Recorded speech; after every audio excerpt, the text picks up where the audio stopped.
Hello, I'm Linda Christy. I'm back in Medjugorje for the 6th time. I'm episode number 60 and had the miracle here in Medjugorje. Boy, God is great. Life has changed so much since my miracle. And you'll have to watch number 60 if you haven't already. Thank God for Mary TV to bring my story and everyone's story to life. We're so thankful for everything. Last time I was here, I did not have the information and the evidence to tell you. I referred to my MRI being 4 pages long. Well, now I carry it with me. So this is the actual medical proof on how deformed my spine is and still is. In fact, I was examined by a medical doctor last Wednesday, and as he felt down my spine and went with all the moves and grooves, he groaned, and at the end he said, "You can't walk." I walked there, and then I touched the floor as I demonstrated at number 60, and he said, "You can't do that." I'm doing it. And then he said, "Well, do you want some treatment?" And I said, "No way, God already treated me. I don't need any more treatment. No pills, no shots, no medication of any sort. Zero pain. Zero pain in my spine. Nothing has changed. My lung is still protruded, and all the deviations and perforations and everything else are still there, but I have no pain. I now speak to groups. I'll speak to anyone and everyone. And I was talking to Dennis the other day, and he was saying, "Thank you for sharing your testimony." And I said, "No, actually, thank you. Because each time I tell the story, and I can tell it on a street corner, in a home, in a church, in a hall, I don't care where. I will share it with anyone at any time. But every time I tell this story, I feel just a little bit healthier and stronger. So I'm actually benefiting each time I tell this story. So please don't thank me. I thank you for letting me tell this story."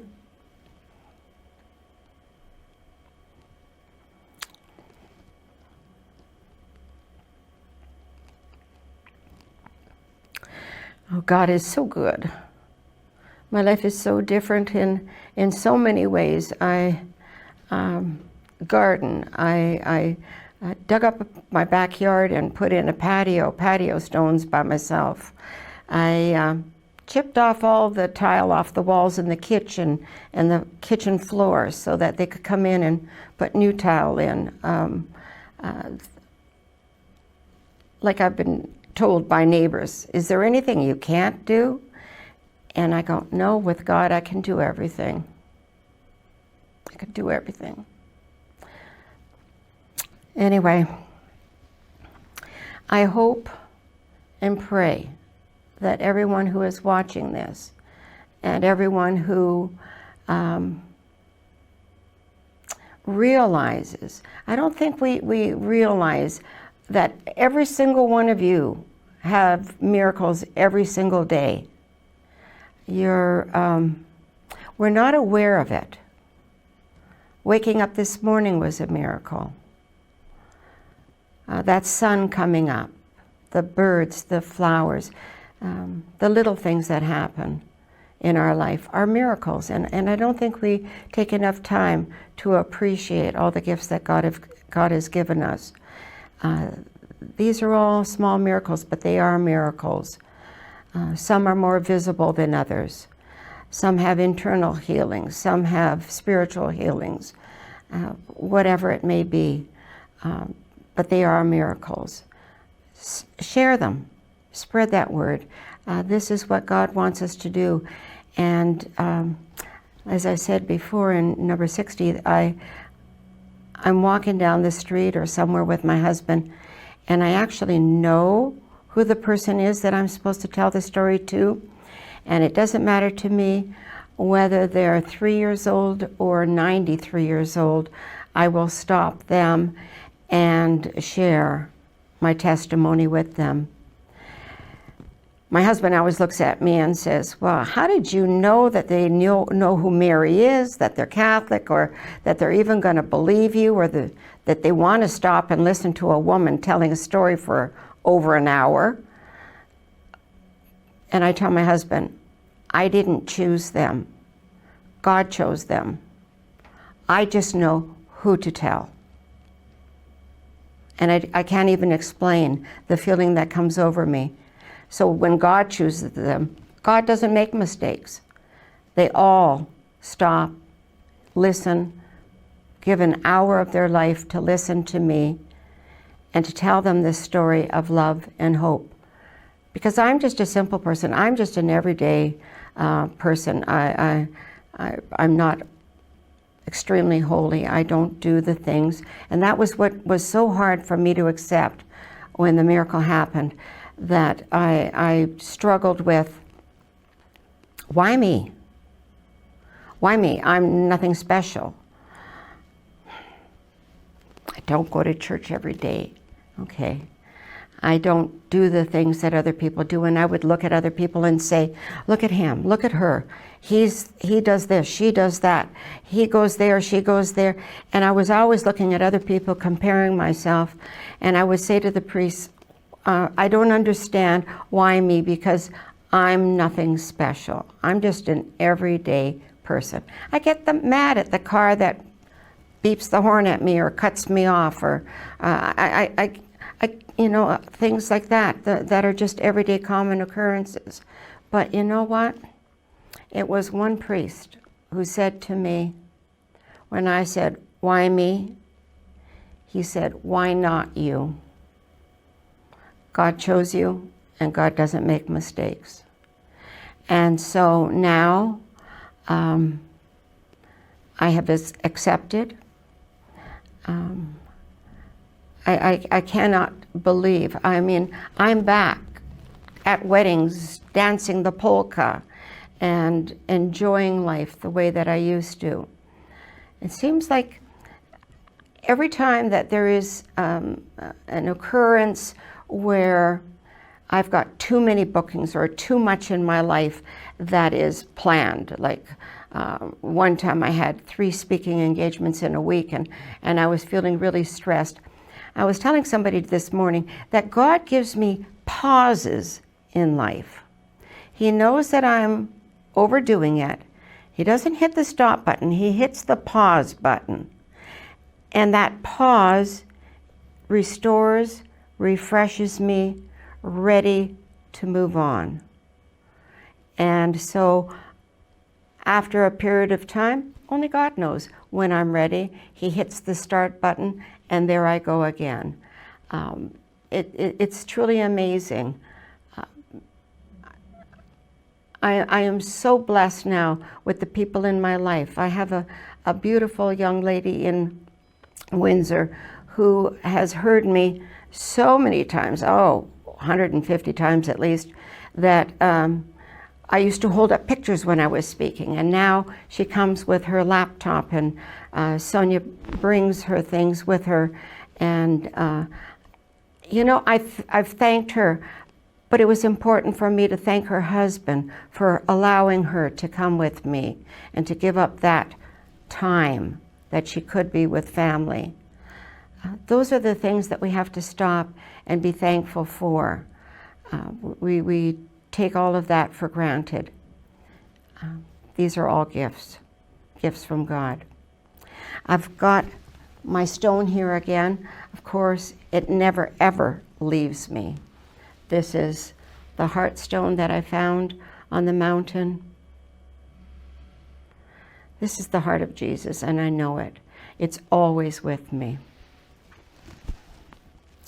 One thing I didn't say before, I bought this Our Father ring when I had my miracle here. And you know, it's fine and dandy to be wearing my crucifix, but I don't see it. It's up high. My hand, I look at 1,000 times a day.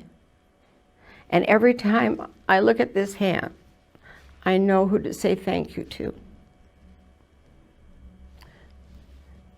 If you have to do something like that, do it. Get yourself something that'll remind you to say thank you to God.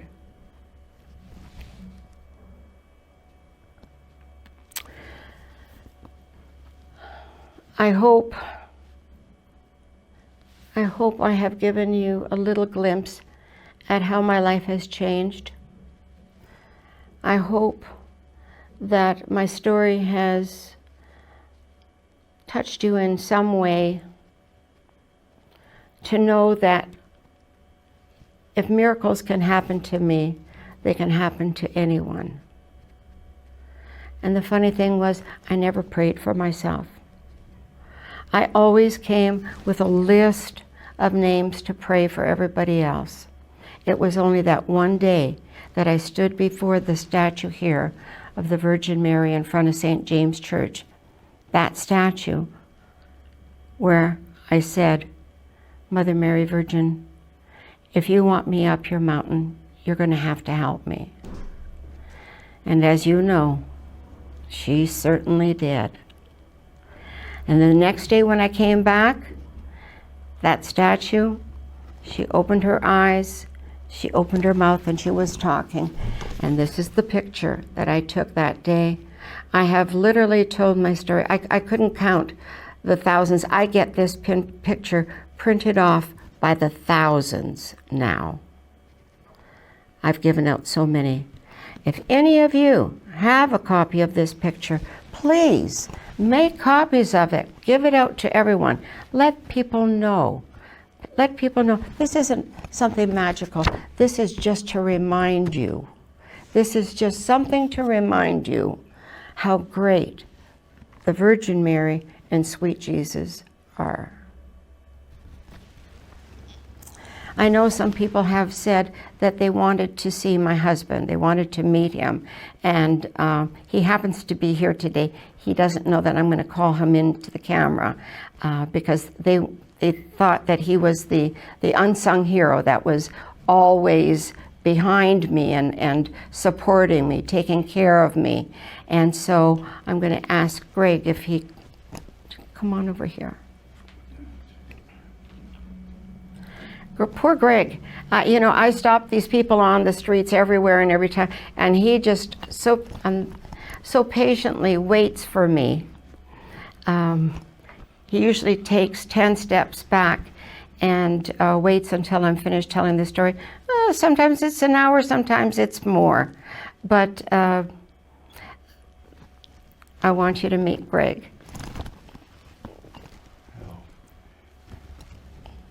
And so he's the quiet one in the house. I'm the one that does all the talking.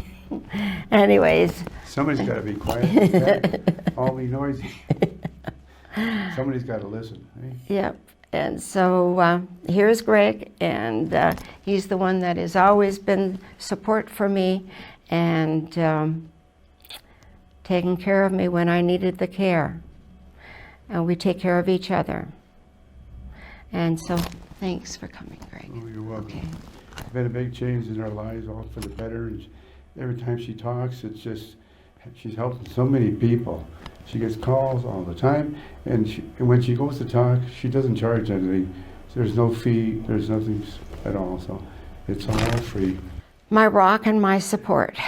That's what he is. And hopefully every one of you out there have someone in your life that you can turn to and depend on.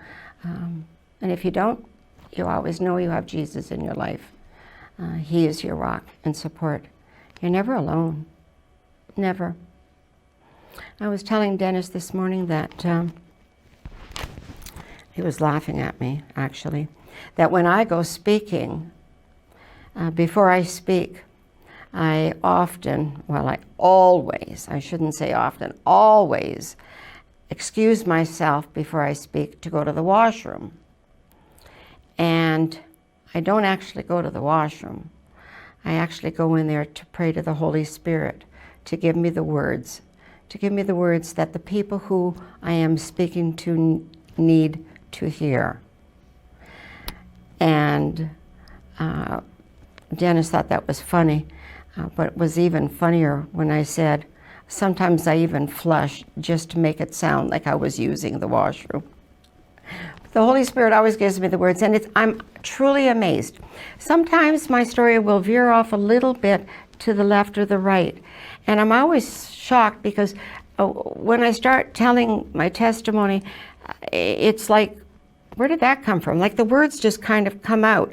And so sometimes I'll talk more about being on the OxyContin and the drug aspect of it. And sometimes it'll be on the physical ailment aspect of it.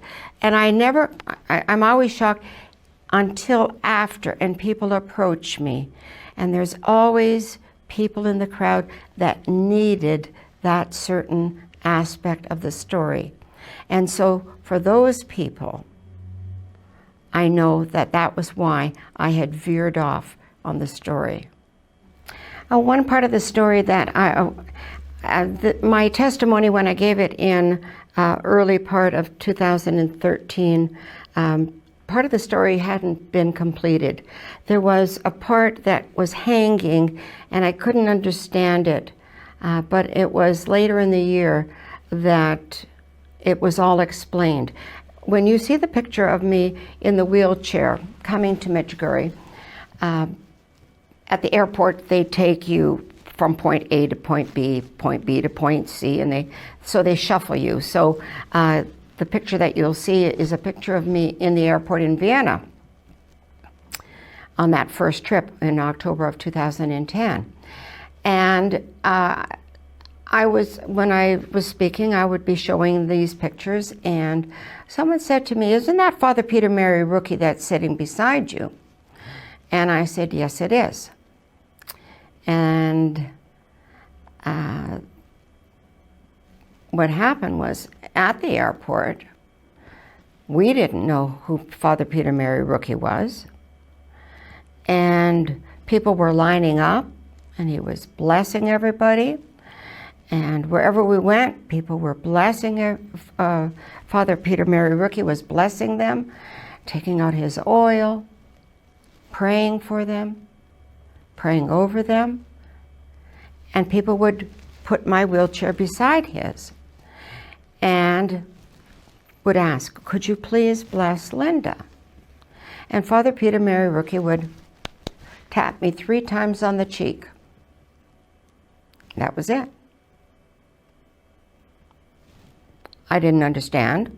He didn't bless me. He didn't take out his oil. He didn't make the sign of the cross or do anything like he was doing for everybody else. Let it go. We got shuffled to another location. Somebody said, "Could you bless Linda?" 3 pats on the cheek again. No oil, no blessing, nothing. Flew all the way to Medjugorje on the bus. How many times people had said, "Can you bless Linda? Can you bless Linda?" All I got was 3 pats on my cheek. Okay. We get to Medjugorje. People are lined up to see Father Peter Mary Rookie. We stayed at Nada's pension. People lined up outside the door to see Father Peter Mary Rookie. We're staying at Nada's. They keep wheeling me over for a blessing. He keeps patting me 3 times on the cheek and nothing. So at this point, this is the very first night, I'm thinking, well, I wonder why he won't bless me. What's the problem? Well, I don't know why he's taking out his oil and doing all this for everybody else, holding their head, touching them, talking to them. I get 3 pats and pushed away. So it wasn't until June of 2013, and I was speaking at this prayer group, and somebody recognized Father Peter Mary Rookie in the picture. And they said, "Isn't that Father Peter Mary Rookie?" And I said, "Yes." And they said, "Are you sure it was, a miracle on the mountain? Maybe it was Father Peter Mary Rookie's miracle." And I said, "No, I know it's not." And they said, "Well, you don't know." And I said, "No, all I kept getting was 3 pats on the cheek. No oil, no blessing, no touching, no nothing, no praying over, nothing. Just 3 pats on the cheek and next person." And they said, "Well, maybe, just maybe he was praying for you." And I said, "Oh, no. I know it was the miracle on the mountain with the Virgin Mary and my guardian angel." I went home that night and I just was thinking, we always second guess everything. I wonder if he prayed for me.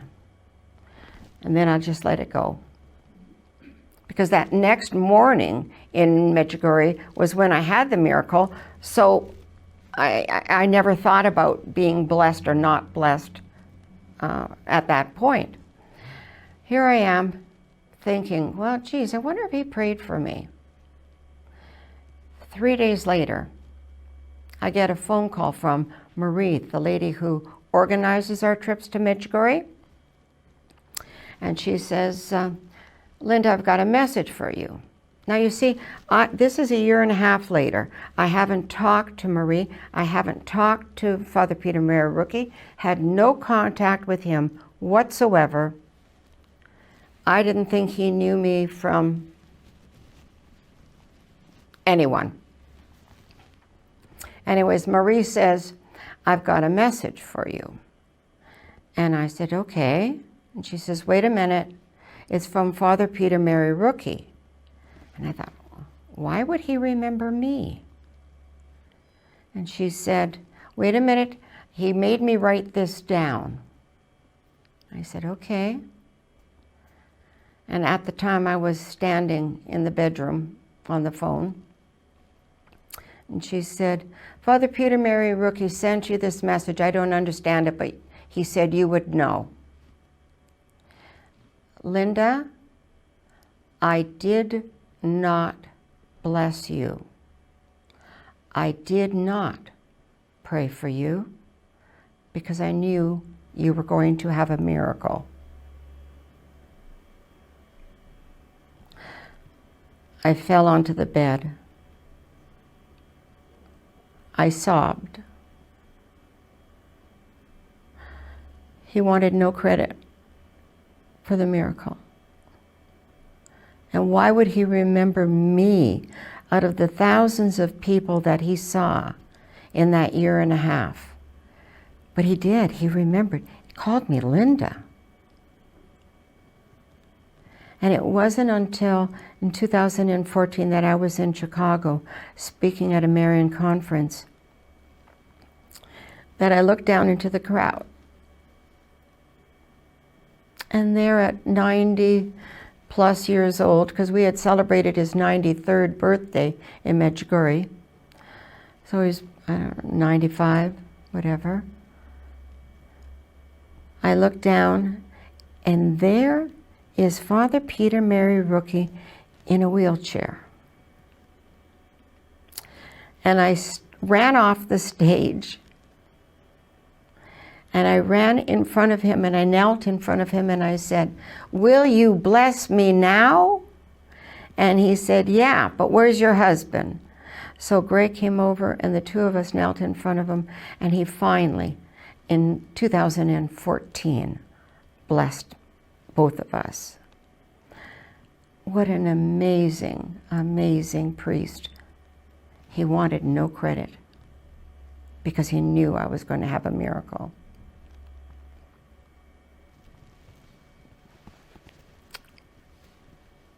Thank you.